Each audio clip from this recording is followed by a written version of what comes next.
মানুষ আশায় বাঁচে। হায়াত আছে, কিন্তু মানুষ যখন আশা ছেড়ে দেয় তখন তার বাঁচার চাইতে মরণটাই ভালো।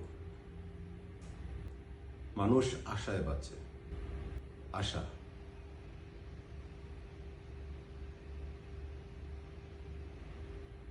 আমি সফল হব, আমি কামিয়াব হব, আমি আমার জ্ঞানের উচ্চতরে পৌঁছাবো, আমি ঘর বানাবো, আমি রাজকীয় জায়গায় বসবাস করব।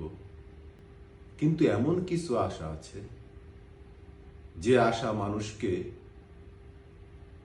সৎ পথ দেখায়,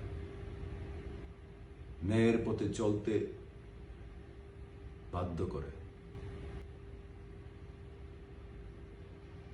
আবার এমন কিছু আশা আছে যে আশা মানুষ শুধু করতেই পারে, সে আশা তার কখনোই পূরণ হয় না। আশা।